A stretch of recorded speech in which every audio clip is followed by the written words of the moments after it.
성경을 이해하는 데 있어서 중요한 사항 중 하나는 성경을 대할 때 어떤 관점에서 성경을 대하느냐는 것이 중요합니다. 물론 기도하면서 성경을 대하면은 성령께서 성경의 기록자이시고 또 읽을 때 성신이 우리를 감동해 주셔서 성경을 깨닫게 하고 우리가 하나님의 말씀을 듣게 만들어 주실 것입니다.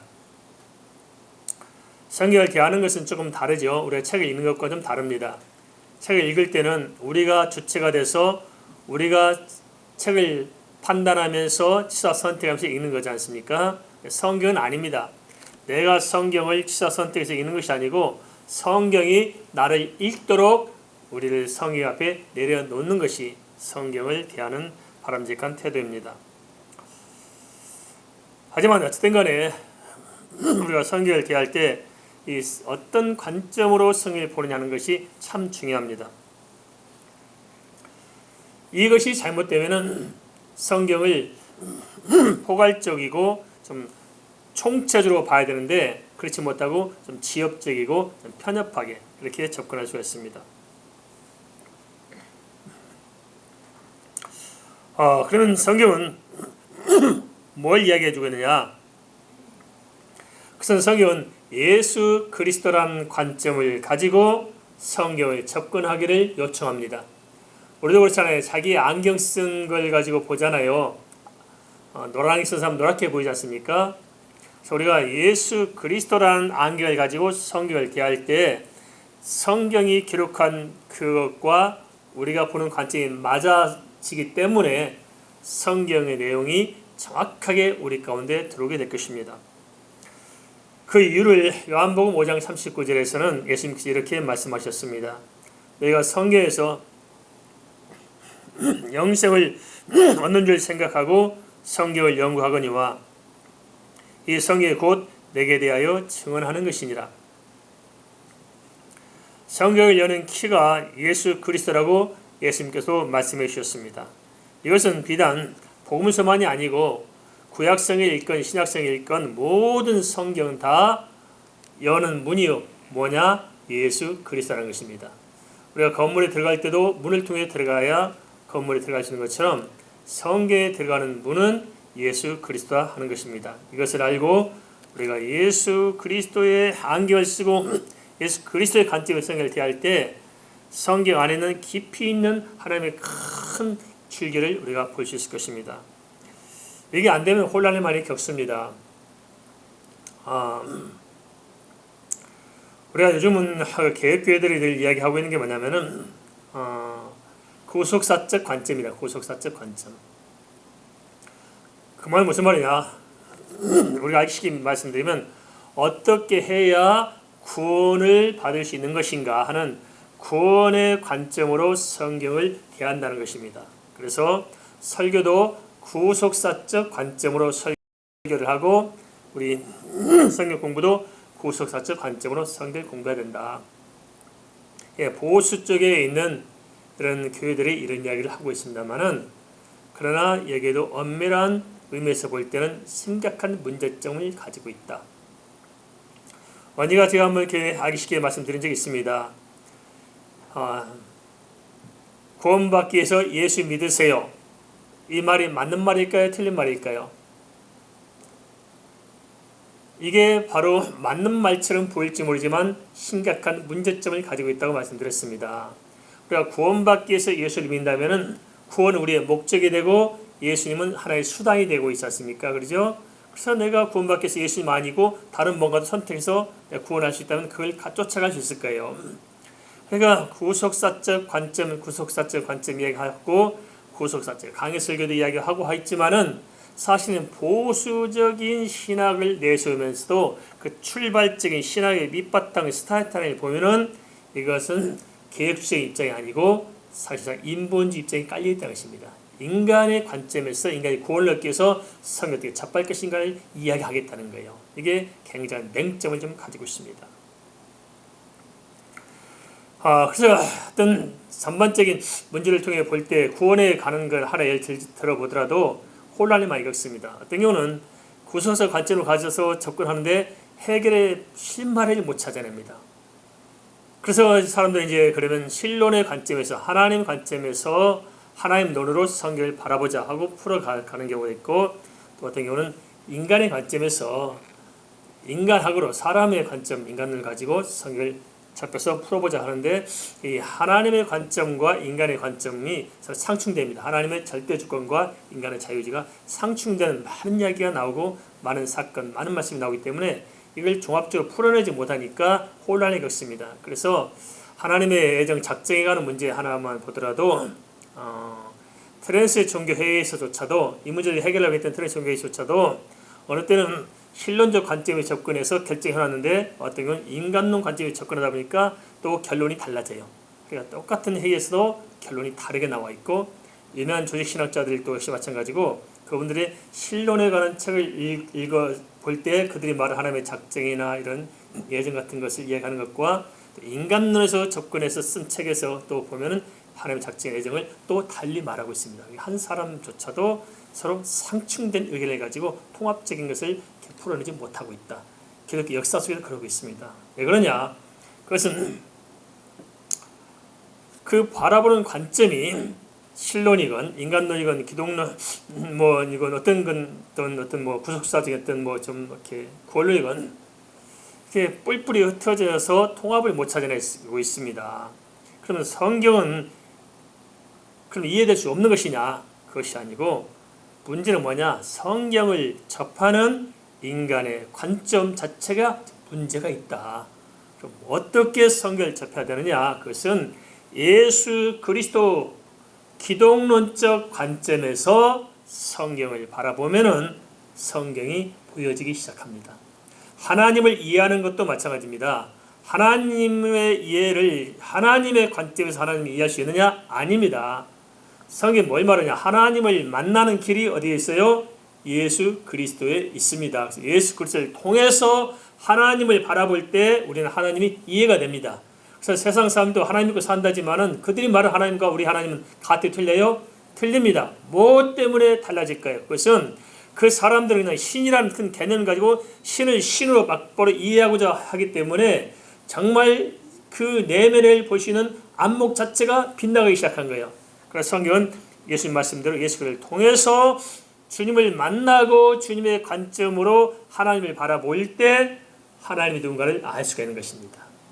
그리고 예수 그리스도의 관점을 통해서 인간을 바라볼 때 인간이 보여지고, 예수 통해 하나님 만난 그 입장에서 구원을 바라볼 때 예수 관점에 볼 때 구원이 무엇인지, 하나님의 모든 구원의 여러 가지 과정들, 여러 모든 사건들이 무엇을 말하고 있는지가 딱 일목요연하게 정리될 수 있다는 것입니다.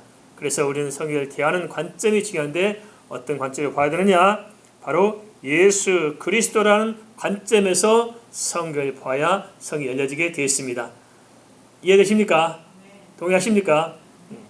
이게 안 되니까 성경을 3파적으로 알아요. 대체로 이렇게 성도들이 성경을 어떻게 읽냐면 내 마음에 맞는 성경 구절만 갖다 읽어요. 너는 내게 부르짖으라. 내가 응답하겠고 그것만 붙들고 있고, 또 내 시작은 미약하였으나 내 나중은 창대하리라. 식당마다 다 갖다 붙여놨을걸요. 지금은 장사가 안 되지만 나중에는 아주 장사가 잘 돼서 부자가 되리라. 이런 소말장 딱 붙여놓잖아요. 그걸 붙들고 가는 거예요. 그러니까 이게 지금 성경이 말하자는 것이 그렇게 얍삽한 그 어떤 뭔가 좀 인간적인 그 얄팍한 그게 아닌데, 우리의 신앙생활의 수준은 그렇게 너무너무 얄팍한 쪽에 가 있기 때문에 사실 성경 전체를 다 알지도 못하고 이해할 어떤 마음도 없고 그렇게 흘러가는 거예요. 그러니까 기독교 신앙이라는 것이 이게 정말 깊이가 있고 정말 어떻게 말해도 행할 수 없는 이 묵직한 것인데도 불구하고 우리는 실제적으로 너무 가볍게 신앙생활을 하고, 그렇기 때문에 또 인격이나 삶에 전혀 변화가 없다는 것입니다. 어떻게 풀어가야 되냐 도대체 이것을. 그래서 우리가 성경을 대하는 관점부터 좀 바꿔내자. 어떻게 바라봐야 되냐?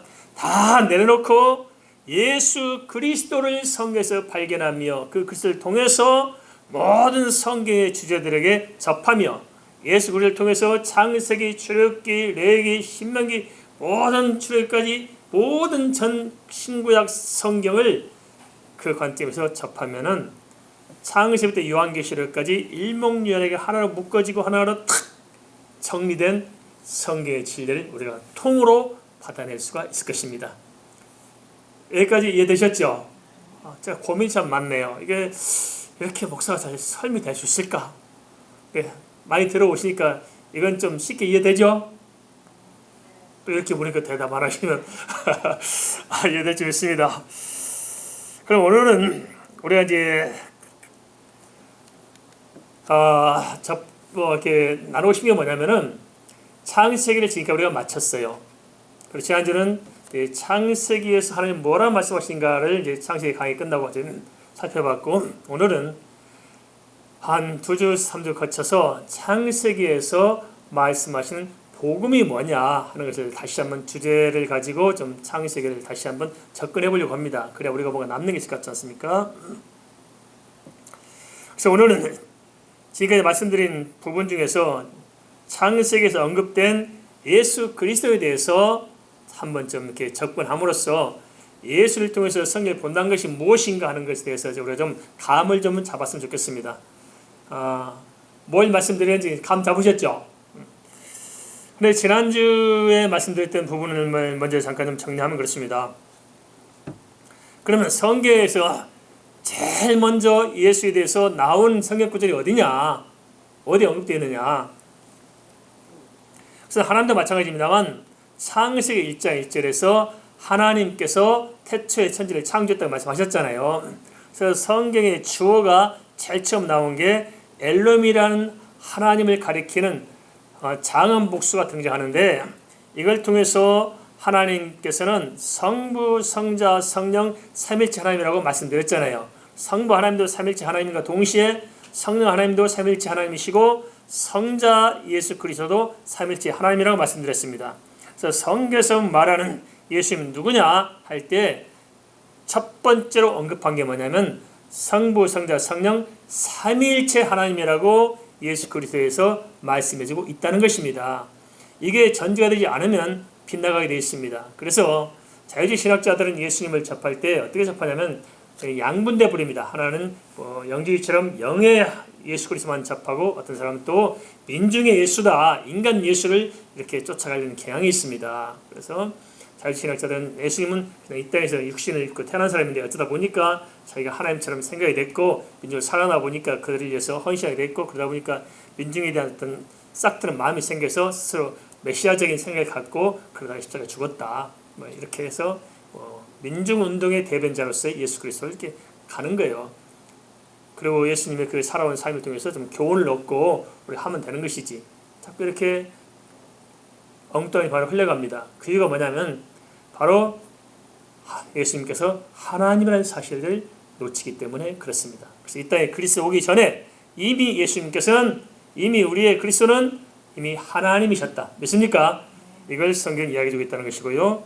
두 번째, 창기 1장 14절, 하나님께서 1월 성신을 창조하셨죠. 해와 달과 별을 창조하시고 뭐라 말씀하시냐면 먼저 징조와 연과 월과 일, 사시와 일자와 연한을 이루라고 말씀하셨습니다. 그럼 연, 월, 일, 시를 말하기 전에 무슨 단어가 붙었냐면 징조라는 단어가 앞에 붙어 있어요. 그 하나님이 모든 창조한 이 해, 달, 별을 통해서 뭘 보여주겠다는 거예요? 징조를 보여주겠다. 징조. 그래, 우리는 징조는 좀 어떻게 점칭하는 사람들한테 좀 이렇게 어떤 관심이 있을지 모르지만 그건 놓치고 우리는 이제 일월 성신, 음력, 양력을 따지며 살고 있잖아요. 그래서 성경은 음력, 양력을 따지는 시간의 개념보다 앞서 뭐가 붙었냐면은 징조가 따라 붙어 있어요. 그럼 도대체 1월 성신을 통해서 무슨 징조를 하나님께서 말씀하셨냐? 그 징조가 드러난 게 있습니다. 그 뭐냐? 예수 그리스도에 관한 징조를 1월 성신을 통해서 준비해 놓으셨다는 것입니다. 동의하십니까?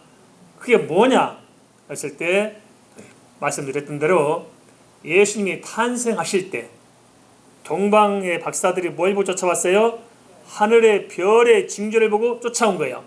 그러니까 이미 하나님께서는 천지를 창조하실 때부터 계획 가운데 예수 그리스도 메시아가 탄생할 징조를 어디에 뒀어요? 1월 성신에 두었다는 것입니다. 그렇게 창조했다는 것입니다. 그리고 또 하나 그 징조가 나타나는 게 뭐냐면은 이제 예수님께서 재림하실 때 그 징조를 어디에 둬요? 1월 성신에 둡니다.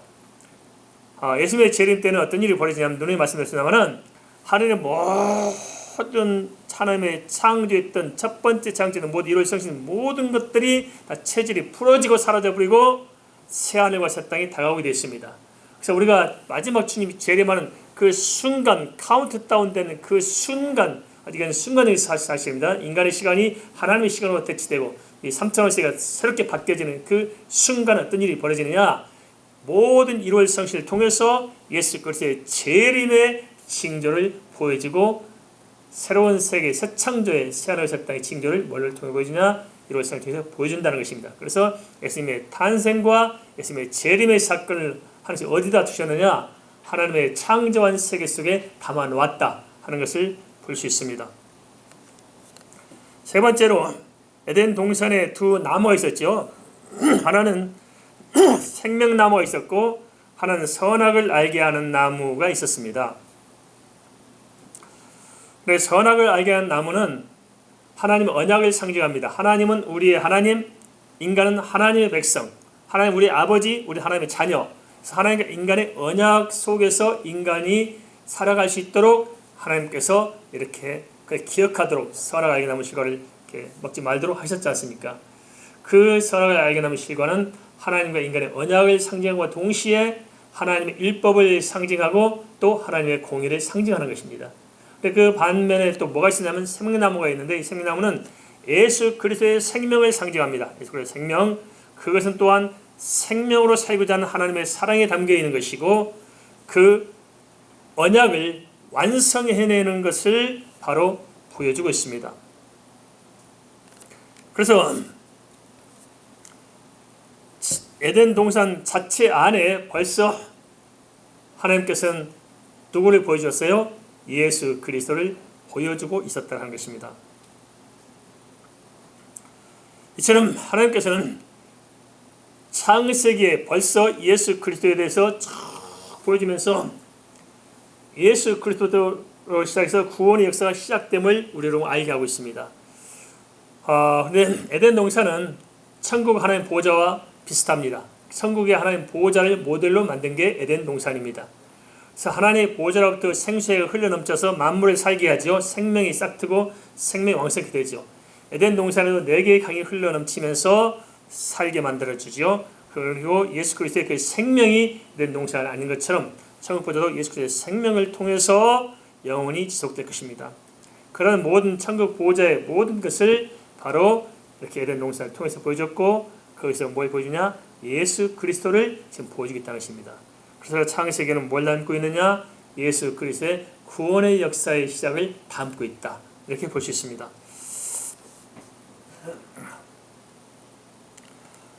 예수 그리스도의 십자가 대속을 통한 구원은 이미 창세기에 하나님의 계획 가운데 예정되어 있던 것입니다. 그러나 하나님의 계획이 해와 달과 별을 통한 징조와 에덴 동산의 생명나무로 나타났지만 역사 속에서 구체적으로 계시된 것이 뭐냐? 아담과 하와가 언약을 믿지 못하고 범죄한 후에 역사 속에 계시됐습니다. 성경이 역사냐 신화냐 논쟁이 많습니다. 역사와 신화의 구분점이 뭐냐? 무엇이 역사고 무엇이 신화냐? 그래서 한쪽에서는 성경을 신화로 자꾸 주장합니다. 신화는 믿을 수 없다, 근거 없다는 거 아니겠습니까? 그러나 아닙니다. 우리는 성경이 신화가 아니고 역사라고 이야기하고 있습니다. 그럼 역사와 신화를 기준한 것이 뭐냐? 그것은 문자입니다. 뭐라고요? 문자로 기록되어 있는 것은 역사입니다. 문자가 없는 것은 신화예요. 기록이 없으니까. 그러나 이미 창세기는 문자로 기록되어 있지 않습니까? 어떤 사람 자꾸 수메르를 들고 나서 수메르를 가지고 성경에 본땄다는 참말 맞습니다. 수메르의 문명이 싹트기 이전에 이미 창세기가 훨씬 앞서 있습니다. 그래서 창세기에 그 앞서 있던 것을 오히려 수메르의 문자들이 이렇게 따간 거지 수메르를 가지고 기록된 것은 아니다. 후에 기록된 것은 아니다. 그래서 성경에 분명히 문자로 기록된 사실적인 역사라는 것을 전제하는데요. 그 역사 속에서 최초로 아담과 하와가 범죄할 때 하나님의 구원의 계획이 말씀으로 선포된 사건이 나옵니다. 그 전에는 상징적으로 보여줬는데 그냥 말씀으로 선포된 사건이 나와요. 그게 뭐냐? 창세기 3장 15절 여자의 후손은 내 머리를 상하게 할 것이라고 분명히 말씀해주고 있습니다. 그럼 여자의 후손이 뭘까요? 예수님께서는 동정녀 탄생하셨죠. 남자의 후손이 아니고 여자의 후손으로 태어났습니다.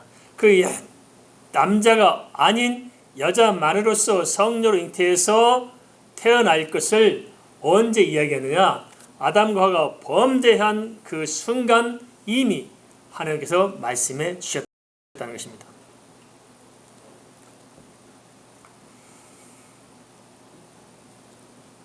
우리가 이 하나님의 말씀을 통해서 예수 그리스도를 만나야 사는데 자꾸만 우리는 사단의 게임에 계속 이어서 빠지게 되어 있습니다. 몇 번 질문해본 사입니다만 한 번만 더 질문하겠습니다. 아담과 하와의 죄가 불순종의 죄일까요? 불신앙의 죄일까요? 그렇습니다. 불신앙의 죄입니다. 그럼 불순종은 뭐냐? 불신앙 때문에 하나님의 말씀을 믿지 않았고 하나님의 그 말씀을 절대화하지 않았기 때문에 사단에 속아서 불순종을 만들어낸 것입니다. 그래서 죄는 불신앙인데 불신앙의 열매가 불순종으로 드러난 것이고 불순종 이전에 뭐가 있었어요? 불신앙이 있었다는 것입니다. 그런데 종교와 복음의 차이가 여기서 갈라집니다. 종교는 이 불순종의 문제를 해결하려고 해요. 그래서 인간이 선행을 통해서 인간의 공로를 통해서 뭔가 인간의 구원을 만들어 가려고 하는 것은 자꾸 이 드러난 것만 보는 현상적인 것을 보는 이 종교가 다 이렇게 하고 있습니다. 그러니까 복음은 뭐냐? 그것이 문제가 아니고 그 근본적인 문제, 하나님을 믿지 않고 하나님 언약을 믿지 않았던 그 문제, 바로 믿음의 문제를 해결하려고 하는 것은 복음입니다. 그래서 복음은 믿음의 중심에 서 있고 종교는 행함을 가지고 구원을 얻고자 하는 차이가 확 달라지죠. 그렇지만 행함은 인간을 절대 구원할 수 없을 뿐만 아니고 인간은 행함을 가지고 구원받을 수 있는 뭐가 없는 거예요. 이게 능력도 안 되고 지혜도 없잖아요. 안 되는 거예요. 그래서 예수 그리스도를 통해서 믿음으로 말미암아 주께서 하나님의 공의를 만족하게 하시고 인간의 구원의 길을 열어놓으시고 예수 믿음으로 말미암아서 행함의 모든 율법적 조항이 성취되게 하시고 또 예수 믿는 자에게 성령의 능력을 주셔서 이 죄와 상관없이 살아가도록 믿음을 복돋아 주신 것입니다. 그래서 우리는 죄 안 짓고 살려고 하는 것은 이건 율법적인 신앙이에요. 착하게 살아야지. 그래서 생각할 필요가 없습니다. 착하게 산다고 착하게 되는 것도 아니고 죄 안 지려고 한다고 죄 안 지는 것도 아니고 우리가 할 수 있는 뭐냐? 그것이 아니고 오직 예수 그리스도 안에서 하나님을 더 새롭게 발견하고 믿음이 성장하도록 믿음 안에서 주 앞에 가까이 다가서면 됩니다. 믿습니까? 주 앞에 가까이 서게 되면 그 믿음의 능력으로 말미암아서 세상을 이기도록 하시는 것입니다. 그래서 믿음이 우선입니다. 그래서 하나님께서 아담과 하와를 에덴 동산에 내보시면서 창세기 3장 21절 보니까 가죽옷을 치어 입혔습니다. 가죽옷. 이 가죽옷이 무엇을 상징합니까? 이 모든 인본주의 종교를 자기 힘으로 자기 부끄러움을 수치를 가리고 두려움을 가리고 했던 이 모든 인본주의 종교를 벗겨내고 예수 그리스도의 보혈의 대속으로 말미암아서 인간의 문제를 해결하고자 하는 하나님의 구원의 섭리를 이렇게 가죽옷으로 지입혀 주신 것입니다. 가죽옷은 뭘 상징해요? 누군가 죽어야지, 양이 죽어서 피를 흘려야만이 가죽옷을 입혀 줄 수 있는 것입니다. 그래서 하나님께서는 대속을 통해서 인간의 문제를 해결할 수 있는 것을 벌써 창세기 3장 15절 21절에서 말씀으로 선포해 주시고 실제 인간이 깨닫도록 이렇게 해 주신 것입니다. 그래서 창세기는 처음부터 구원은 예수 그리스도를 통해서만 이루어짐을 이야기해 주고 있습니다. 에덴 동산이 추방된 이후 하나님께서는 예수 그리스도의 중보를 통해서 만날 수 있도록 하셨습니다. 그게 뭐냐? 제사입니다. 히브리서 11장 14절에 언급한 아벨의 제물인 양의 첫 새끼가 바로 예수 그리스도의 대속을 상징합니다. 일부가 끝나니까 여러분이 또 이렇게 질문하셔서 좀 보충적으로 말씀드리면 그렇습니다. 가인과 아벨은 아담과 하와를 통해서 제사하는 법을 배웠을 것입니다. 왜 이렇게 대속적인 양의 피로 제사하는지를 배웠을까요? 그런데 아벨은 그 말씀대로 대속을 통한 양의 첫 새끼로 제사했는데 가인은 그러지 않고 그냥 피 아닌 제사를 드렸습니다. 여기에 바로 이제 갈등 요소가 있는 거죠. 가인이나 아벨이나 다 자기의 소산물로 하나님께 제사했어요. 그죠? 문제 없다고 생각해요. 그러나 인간의 입장에서 문제 없다고 문제 없는 것이 아니고 하나님께서 정한 방법이 있다는 거예요. 그 뭐냐? 바로 피의 제사를 드리라는 것입니다. 그래서 내 직업 여하에 관계없이 내 소산물과 상관없이 하나님께 나아간 자는 반드시 하나님의 피의 대속적 제물을 통해서 제사를 통해서 하나님 나가도록 그렇게 하신 것입니다. 그래서 어느 누구도 예수 그리스도의 대속, 피의 대속의 중보가 없이는 하나님을 만날 수가 없습니다. 이렇게 말씀드리면 또 의문이 생겨요. 그러면 아브라함이나 또 모세나 또 이사야나 이런 사람들은 그냥 하나님을 직접 만났지 않느냐 할 수 있을 것입니다. 잘 알아야 됩니다. 그들 역시 마찬가지로 예수 그리스도의 중보의 언약 안에서 하나님을 만났던 것입니다. 그걸 벗어나서 하나님을 만날 수 없습니다. 왜냐하면 인간은 죄인이기 때문에 어둠이 빛을 대할 수 없는 것처럼 죄를 가지고 하나님을 만날 수 없기 때문에 우리 예수 그리스도를 뒤집어 쓰고 대속적 예수 그리스도의 중보를 뒤집어 쓰고 우리가 칭의 우리가 죄이지만 예수님의 공로로 인해서 죄가 없는 인간으로서 우리가 하나님을 배울 수가 있는 것입니다. 이해되십니까? 그러면 이렇게 장세기는 끊임없이 예수 그리스도의 대속의 피를 이야기하는 것이냐. 레위기 17장 11절에 육체의 생명은 피에 있음이라. 생명이 어디 있다고요? 피에 있어요. 내가 이 피를 너에게 주어 제단에 뿌려 너희의 생명을 위하여 속죄하게 하였나니 생명이 피에 있으므로 피가 죄를 속하니라. 그럼 모든 짐승의 피 자체가 우리 죄를 속한단 말일까요? 그게 아니고 이 피가 가리키는 예수 그리스도의 대속, 그 우리의 죄를 대속한 예수 그리스도의 그 대속적 피가 우리의 죄를 사한다는 것입니다. 생물학적인 피가 우리의 죄를 사하는 것이 아니고 예수님의 중보적인 대속의 영적인 피가 우리의 죄를 대속한다는 말씀입니다. 그래서 창세기는 모든 구원의 말씀을 하면서 동시에 인간의 구원의 섭리를 보여주고 있습니다. 모든 인간의 구원을 이야기하고 있지만 동시에 인간의 구원의 섭리를 시작부터 우리에게 보여주고 있다는 것입니다. 이어서 살펴볼 것이 있습니다. 노아의 홍수입니다. 노아의 홍수는 하나님의 심판을 보여줍니다. 인류가 하나님을 떠나 타락하자 하나님께서는 홍수로 인류 전체를 멸하고 노아의 가정만 구원합니다. 한데 홍수가 끝나고 방주에서 난 노아가 첫 번째 한 일이 있습니다. 홍수 끝난 후 방주에 나와서 새로운 세상에서 새롭게 인류가 출발한 그 자리, 그 분기점에서 노아가 첫 번째 한 일이 무엇이었을까요? 그것은 다름이 아니고 창세기 8장 20절 하나님께 번제를 드린 것입니다. 제물을 피의 제사를 통해서 하나님께 나갔다는 것입니다. 이 번제물이 뭘 상징하냐? 바로 예수 그리스도를 상징한다는 것입니다.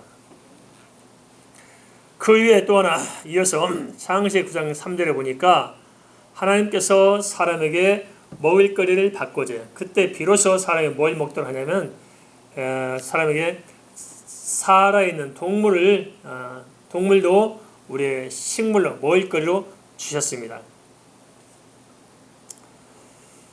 그런데 가만 보세요. 사람 이빨을 바라보세요. 사람 이빨에 보면 짐승을 뜯어먹고 살게 돼 있어요. 과일 먹게 생겼어요. 과일을 먹게 됐죠. 그죠? 하나님 첫 번째 것은 에덴동산에서 과일 따먹고 살게 됐어요. 얼마나 좋았어요. 그 이후에 이제 또 농사지어서 먹고도 살고, 이후에 하나님께서 또 이렇게 우리에게 고기도 먹도록 하셨습니다. 그래서 가만 그래서 우리가 뭘 어떻게 해야 건강하냐? 하나님께서 주신 대로 순서로 먹으면 됩니다.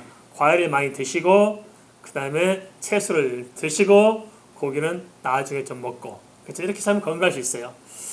그런데 창세기 9장 3절에 단서를 줍니다. 동물을 먹을 걸 주면서 단서를 주는데, 그 단서적이 뭐냐면은 피채 먹지 말라는 건데, 피채. 왜 이렇게 말씀하셨을까요? 피채 먹지 말라고. 만일에 사람이 이렇게 짐승을 그냥 이렇게 짐승들처럼 뜯어먹는다 생각해서 생으로 막 뜯어먹고 피에 질질 흘려가면서 먹고, 아마 이것이 하나 뜨셨으면 우리 사람의 이빨도 바꿔줬을 거예요. 심지어 뜯어먹던 송곳니가 몇 개씩 콱 튀어나와가지고, 입이 좀 푹 앞으로 튀어나와가지고, 그래서 입이 튀어나온 데다 송곳니가 4개가 쭉 튀어나왔으면 아마 처녀총각들 데이트할 때 보통 힘나게 할 거예요. 그죠? 하나님이 참 사람 이빨 좀 같이 해주셨잖아요. 그러면서 피채 먹지 말라고 말씀하셨어요. 왜냐? 그것은 인간으로서 인간다운 그 품격을 하나님께서 말씀하신 것입니다. 그보다 더 중요한 사실이 있어요. 그 뭐냐? 피채 먹지 말라고 함으로써 사람으로 하여금 피라는 단어를 내리에 박아 놓은 것입니다. 뭘 상징하는 피입니까? 예수 그리스도의 보혈을 우리가 기억하도록 하셨다는 것입니다. 바로 이렇게 뭐 좀 순대를 먹여야 되냐 말아야 되느냐 이렇게 논쟁이 많았습니다. 근데 순대를 먹느냐 마느냐는 문제가 아니고 예수 그리스도의 피를 기억하느냐 기억하지 못하느냐 하는 것을 성경이 이야기하고 있다. 보다 더 영적으로 성경적으로 접근했으면 좋겠습니다. 이렇게 해서 창세기는 처음부터 예수 그리스도의 대속의 피로만 구원받는 것을 말씀해주고 있습니다. 그래서 예수 그리스도의 피가 아닌, 대속이 아닌 어떤 것으로도 구원의 길이 없다는 것을 역설적으로 이야기해주고 있습니다. 근데 한 가지 궁금한 것이 있을 것입니다. 그게 뭐냐면은 하나님께서는 창조와 구원 중 어느 일을 먼저 시작하셨을까요? 창조를 먼저 하셨을까요? 구원의 역사를 먼저 펼치셨을까요? 에베소 1장 4절 보니까 곧 창세 전에 그리스도 예수 안에서 우리를 택하사 우리로 사랑 안에서 그 앞에 거룩하고 흠이 없게 하시려고 한다고 기록하고 있습니다. 우리를 향한 구원이 언제부터 시작됐다고요? 창세 전에 이렇게 시작됐다는 거예요. 우리 구원이 하나님 모든 섭리가. 그렇다고 해서 뭐 창조 전에 구원이 있었고 구원의 계획 다음에 창조가 있다고 말할 수 없습니다만은, 그러나 창조의 역사도 오래지만 구원의 역사는 하나님의 창세 전부터 하나님께서 이루어 온 것이다 하는 것을 이야기해 주고 있습니다.